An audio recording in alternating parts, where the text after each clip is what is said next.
பாக்குற எல்லாரையும் சீட்டோட எஜ்ஜுக்கு உட்கார வச்சு டாப் 5 ஹாரர் மூவிஸை பத்தி தான் பார்க்க போறோம். நம்பர் 5 அருள்நிதி ஆக்டிங்ல 2015ல வெளிவந்த டிமாண்டி காலனி மூவி தான் இருக்கு. இந்த ஒரு மூவி வந்து அஜய் ஞானமுத்து டைரக்ஷன்ல வெளி வந்திருக்கும். இந்த படம் வந்து ஒரு தரமான ஹாரர் மூவியா இருந்திருக்கும்.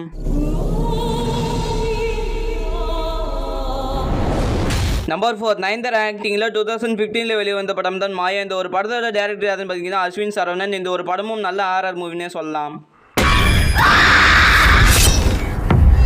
நம்பர் 3ல 2014ல வெளிவந்த பிசாசு மூவி தான் இருக்கு. மிஸ்கின் டைரக்ஷன்ல நாகான் ராதாதேவி ஆக்டிங்ல இது ஒரு எமோஷன் அண்ட் ஹாரர் மூவியா இருந்திருக்கும். நம்பர் 2ல யாவரும் நல்ல மூவி தான் இருக்கு. இந்த ஒரு படத்தோட டைரக்டர் யாருன்னு பார்த்தீங்கன்னா விக்ரம் குமார். மேட் ஆக்டிங்ல வெளிவந்த இந்த படம் வந்து பேயை காட்டாமலே நம்மளை பயமுறுத்தி இருப்பாங்க. நம்பர் 1 சந்திரமுகி மூவி தான் இருக்கு. 2005ல பி வாசு டைரக்ஷன்ல ரிலீஸ் ஆன இந்த ஒரு படத்துல வந்து ரஜினி சார் ஆக்டிங் பண்ணிருக்காங்க. Horror and comedy